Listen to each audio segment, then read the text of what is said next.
Hello प्यारे बच्चों। आपको वर्ष 2023-24 के लिए 8 ग्रेड अभ्यास पुस्तिका कक्षा 7 विषय विज्ञान विषय की जारी कर दी गई है।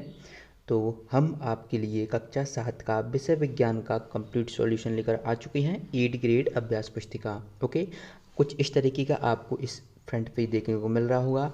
और बच्चों, आपको पता है कि प्रत्येक चैप्टर के बाद आपको प्रोजेक्ट कार्य भी दिए गए हैं। जैसे कि अध्याय 1 में आपको प्रोजेक्ट 1 और प्रोजेक्ट 2 भी दिए गए हैं। तो हम ये प्रोजेक्ट कार्य का सॉल्यूशन भी आपको इसी वीडियो में बताएंगे हर चैप्टर्स के। तो वीडियो को पूरा देखना। तो चलिए सबसे पहले हम स्टार्ट करते हैं अध्याय 1 से। तो यही आपका जो आपको मिली होगी, नहीं मिली है तो कोई बात नहीं, तब तक आप इसको देख लीजिएगा, पढ़ लीजिएगा और फिर आप अपने नोटबुक में नोट डाउन कर लीजिएगा जो आपको पुस्तिका मिली हैं। तो सबसे पहले हम बात कर लेते हैं अध्याय 1 जो कि है पादपों में पोषण। तो हम आज इसका सॉल्यूशन देखेंगे। फिर इसके बाद आपको देखिए अध्याय 7 तक ये है। बच्चे टोटल यहाँ पर 13 हैं। हम 13 का 13 1 से 13 तक कंप्लीट सॉल्यूशन देखने वाले हैं। तो वीडियो को पूरा देखना है। और यदि पीडीएफ डाउनलोड करना चाहते हैं तो पीडीएफ के लिए आपको कुछ नहीं करना, बिल्कुल सिंपल मेथड बताऊंगा मैं आपको। ओके, और जो भी बच्चे हैं और अन्य सब्जेक्ट का सॉल्यूशन चाहते हैं तो वह मुझे ना सिर्फ इस जो बुक है उसकी पीडीएफ सेंड कर दें। कहाँ पर सेंड करना है तो आप मुझे इंस्टा पर मैसेज कर सकते हैं। इंस्टा की मैं आईडी जो यहाँ पर आपको दिख रही होगी, आप वहाँ से मुझे मैसेज करें तो मैं आपसे बात कर लूँगा। ठीक है, आप मुझे क्वेश्चन जो आपकी बुक मिली उसकी पीडीएफ मुझे अगर आप दे देते हैं तो उसके आंसर मैं आपको प्रोवाइड करा देता हूँ। ओके बच्चों, तो हम स्टार्ट करते हैं जो कि अध्याय 1 है पादपों में पोषण। तो चलिए इसको शुरू करते हैं। तो यहाँ से आप देखेंगे पाठ की पूर्व तैयारी में यहाँ से आपको ये पहले मिलाने को मिलेगा। कॉलम ए दिया है, कॉलम बी दिया है। तो यहाँ पे सूर्य से, तो सूर्य से क्या होता है, सूर्य का प्रकाश होता है। जड़ों से क्या होते हैं, पानी के पोषक तत्व वो रहते हैं जो ऊपर जाते हैं। पत्तियों से, पत्तियों में क्लोरोफिल होता है। और वायुमंडल से कार्बन डाइऑक्साइड, वायुमंडल में कार्बन डाइऑक्साइड होती है। इस तरीके से आप इसे करेंगे। फिर अब आपका जो अध्याय होता है प्रश्न 1 जो कि है आपके रिक्त स्थान है, ये आपको बुक जब मिलेगी देखने को तब आपको मिल जाएगा, है ना। तो यहाँ पर पहला है कि भोजन के घटक कार्बोहाइड्रेट, वसा, प्रोटीन, विटामिन और हैं। तो भोजन के घटक कार्बोहाइड्रेट, वसा, प्रोटीन, विटामिन और क्या, खनिज लवण हैं। तो बच्चों यहाँ पर खनिज लवण कर देना है। दूसरा देखिए पादप जल, क्लोरोफिल, खालिस्तान एवं सूर्य प्रकाश की सहायता से अपना भोजन बनाते हैं तो इसमें कार्बन डाइऑक्साइड करेंगे। तीसरे में पादपों में हरे रंग का वर्णक किसके कारण पाया जाता है, तो ये क्लोरोफिल नामक वर्णक के कारण पाया जाता है। और घटपर्णी एक क्या है, कीटभक्षी पौधा है। ओके, अब कीटभक्षी पौधा क्या होती है ये आपको पता होगा, नहीं होगा तो आगे क्वेश्चन पूछा गया है उससे हम समझेंगे। पांचवा देखिए सहजीवी अपना आवास एवं तत्व एक दूसरे के साथ बांटते हैं। तो सहजीवी अपना आवास एवं पोषक जो होते हैं वो एक दूसरे के साथ बांटते हैं। तो इस तरीके से आप रिक्त स्थान जो दिए गए इनको पूरा कर लीजिएगा। ये आपके न्यू सेशन की जो नई बुक है वही हम सॉल्यूशन बता रहे हैं। फिर बच्चों आपसे पूछे जाएंगे आपके सही विकल्प। तो यहाँ पर पहला सही विकल्प देखिए ये कि पौधे एवं सजीवों में भोजन ग्रहण करने एवं इसके उपयोग की विधि को कहते हैं। तो पौधों एवं सजीवों में भोजन ग्रहण करने की विधि होती है उसे हम पोषण कहते हैं। यहाँ पर आप इसका सही आंसर लिखोगे पोषण। इसके बाद इसका दूसरा प्रश्न देखिए कि पत्तियों की सतह पर पाए जाने वाले सूक्ष्म छिद्र जो गैसों का आदान प्रदान करते हैं कहलाते हैं। तो ये रंध्र स्टोमेटा कहलाते हैं। तो दूसरे का आपको ऑप्शन डी कर लेना है सही। बच्चों इसके बाद हम बढ़ते हैं प्रश्न 3 की ओर। प्रश्न 3 है ऐसी प्रणाली जिसमें जीव किसी मृत एवं विघटित पदार्थों से पोषक तत्व प्राप्त करते हैं उस पोषण विधि को कहते हैं। तो हमें बताना उस पोषण विधि को क्या कहते हैं। तो ये इसको कहते हैं ऐसे, क्या इसमें मृत एवं विघटित पदार्थों से, तो इसे क्या मृत जीवी पोषण कहते हैं क्योंकि वो मरी हुई हैं और विघटित हैं, है ना। तो उनसे क्या करेंगे, मृत जीवी पोषण। अब पोषण तो हो रहा है ना, तो उसे हम मृत जीवी पोषण कहते हैं।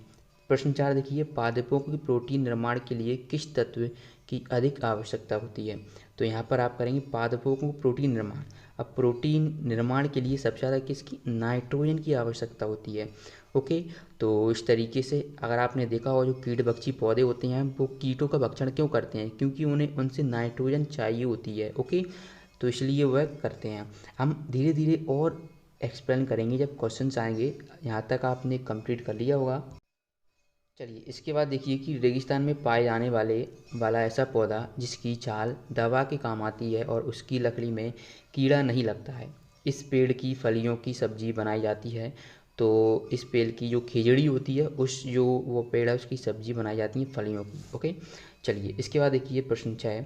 यहाँ पर आपका प्रश्न 6 है कि ऐसा पौधा जिसकी पत्तियाँ घड़े के आकार में बदल जाती हैं तथा छोटे छोटे कीड़े मकोड़ों का शिकार करती हैं, तो क्या होते हैं? तो ये होती हैं नेम्फेतस, यानी कि घटपर्णी पौधे होती हैं। अब क्या घड़े के आकार, घट यानी कि क्या होता है? घड़ा होता है। तो यदि ब्रैकेट को आप देखोगे ना तो आप ऐसे ही सही कर लोगे। ठीक है बच्चों, तो ऐसा पौधा जिसकी पत्तियां घड़े के आकार में बदल जाती हैं उसे हम घटपर्णी पौधा कहते हैं। अब इसके बाद हमारा प्रश्न 7 है कि मैं एक पाइप जैसी संरचना हूँ और विशेष कोशिकाओं से बनी हूँ। मेरा मुख्य कार्य पादपों में मृदा से जल और पोषक तत्वों का परिवहन करना है। बताओ मैं कौन हूँ? तो आप इसका उत्तर करेंगे मूल रोम। ऑप्शन डी आपका इस सही होगा, ऑप्शन डी। बच्चों आपको यही क्वेश्चन, आपको पूरा क्वेश्चन पेपर बताया जा रहा है। अगर आप चाहते हैं कि आपको अन्य सब्जेक्ट के मिल जाए, क्योंकि मुझे अभी ना विज्ञान विषय की बुक ही मिली है। यदि आप चाहते हैं कि आपको गणित का और गणित, हिंदी, अंग्रेजी और संस्कृत के मिलें, तो ये यदि आपके पास बुक आ गई है तो मुझे आप इंस्टा पर मैसेज कर सकते हैं कि सर मेरे पास बुक आ गई है, तो फिर मैं आपसे बात कर लूँगा। ओके, चलिए प्रश्न 8 देखिए कि वे पेड़ पौधे जो अपना भोजन स्वयं बनाती हैं उनमें क्लोरोफिल पाया जाता है। निम्नांकित में से क्लोरोफिल युक्त पौधा है ना? तो निम्नांकित में से जो शैवाल होता है वो उसमें क्या क्लोरोफिल पाया जाता है? तो इसका 8वें का आपका ऑप्शन बी बिल्कुल सही रहेगा। अब आते हैं आपके अति लघुत्तरीय प्रश्न। बच्चों यहाँ पर अति लघुत्तरीय प्रश्न में आपका पहला प्रश्न है कि पोषण किसे कहते हैं? भोजन के प्रमुख घटकों के नाम लिखिए। यदि आप चाहें तो इसे विज्ञान पाठ्य पुस्तक के प्रश्न क्रमांक 1 के विषय वस्तु 1.1 पैराग्राफ 1 एवं 3 के उत्तर से खोज कर लिख भी सकते हैं। नहीं तो यहाँ पर उत्तर दिया गया है। उत्तर लिखेंगे कि सजीवों द्वारा भोजन ग्रहण करने एवं इसके उपयोग की विधि को पोषण कहते हैं। भोजन के प्रमुख घटक कार्बोहाइड्रेट, प्रोटीन, वसा, प्रोटीन एवं खनिज लवण हैं। ओके, अब चलिए दूसरा प्रश्न देखिए कि पौधे की किस भाग को पौधे की खाद्य प्रक्रिया कहा जाता है और एवं क्यों? तो जो पत्तियां होती हैं वो पौधे की खाद्य प्रक्रिया, पत्तियों को पौधे की खाद्य प्रक्रिया कहा जाता है। तो पहला और दूसरा प्रश्न का उत्तर आपने कर लिया है। बच्चों अब हम बढ़ते हैं प्रश्न 3 की ओर की मरुस्थलीय पादपों में पत्तियां सल्क और शूल रूप में परिवर्तित हो जाती हैं, क्यों? तो इसका उत्तर लिखेंगे कि मरुस्थलीय पादपों में जो वाष्पोत्सर्जन होता है, वो वाष्पोत्सर्जन द्वारा जल क्षय को कम करने के लिए पत्तियां सल्क अथवा शूल रूप में हो जाती हैं। ओके, तो इसलिए होती है क्योंकि मरुस्थल में पानी वैसे ही कम होता है और अगर वाष्पोत्सर्जन होगा तो उसमें पर उसकी जो एनर्जी रहेगी वो बिल्कुल चली जाएगी, इसलिए वे सल्क और शूल रूप में हो जाती हैं। बच्चों अब देखिए प्रश्न 4 कि क्या हरी पत्तियों के अतिरिक्त अन्य वर्ण की पत्तियां भी प्रकाश संश्लेषण की क्रिया करती हैं? तो आप उत्तर लिखेंगे कि हरी पत्तियों के अतिरिक्त अन्य वर्ण की पत्तियां में भी क्लोरोफिल होता है। इन पत्तियों में भी प्रकाश संश्लेषण होता है। तो इस तरीके से हमने प्रश्न 4 यानी कि पेज 1 से 6 तक कंप्लीट देख लिया है। अब हम आगे बढ़ते हैं। बच्चों यहाँ पर आपके सामने देखने को मिल रहा है प्रश्न 5। प्रश्न 5 है कि जड़ द्वारा अवशोषित जल एवं खनिज पत्ती तक किस प्रकार पहुँचते हैं? तो जो जल एवं खनिज वाहिकाओं द्वारा पत्तियों तक पहुँचते हैं। जल द्वारा अवशोषित जल एवं खनिज जल वाहिकाओं द्वारा पहुँचते हैं। वाहिकाएँ होती हैं। अब वाहिकाएँ क्या होती हैं? एक तो होती है जाइलम होता है, जाइलम, और एक होता है फ्लोएम होता है, फ्लोएम, है ना? तो जाइलम द्वारा जल पहुंचता है पत्तियों तक और फ्लोएम द्वारा जो भोज्य पदार्थ होते हैं वह पहुंचता है। ओके, चलिए अब हम देखते हैं आपके जो लघुत्तरीय प्रश्न है। प्रश्न 6 देखते हैं। प्रश्न 6 है कि स्वपोषी तथा विषमपोषी की परिभाषित कर उदाहरण दीजिए। तो चलिए स्वपोषी को हम करेंगे परिभाषित। तो यहाँ से लिखेंगे कि पोषण की वह विधि जिसमें जीव अपना भोजन स्वयं संश्लेषित करते हैं स्वपोषण कहलाते हैं। ऐसे पादपों को स्वपोषी कहते हैं। विषमपोषी में आप लिखेंगे कि ऐसे जीव जंतु पादपों द्वारा संश्लेषित भोजन को ग्रहण करते हैं उन्हें विषमपोषी कहते हैं। ओके, तो जो स्वयं बनाते हैं वह स्वपोषी होते हैं और जो पादपों द्वारा करते हैं वो विषमपोषी होते हैं।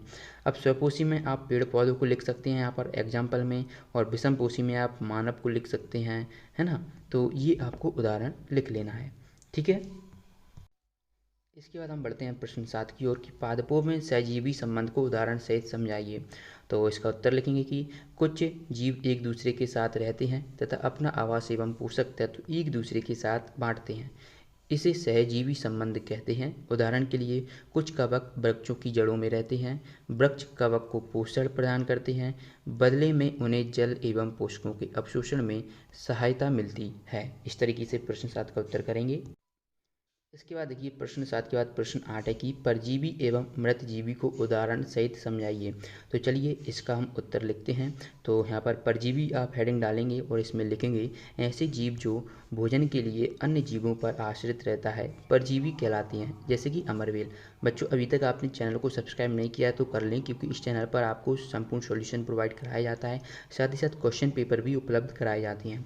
तो मृतजीवी तो ऐसे जीव जो किसी मृत एवं विघटित जैविक पदार्थों से पोषक तत्व प्राप्त करते हैं मृतजीवी कहलाते हैं, जैसे कि कवक। ओके, तो इस तरीके से आप प्रश्न क्रमांक 8 का उत्तर कंप्लीट कर लेंगे। इसके बाद हम देखते हैं प्रश्न क्रमांक 9, जो कि है कीटभक्षी पादप भोजन का भक्षण किस प्रकार करते हैं, सचित्र समझाइए। तो चित्र आगे है, हम वो उसको समझाएंगे।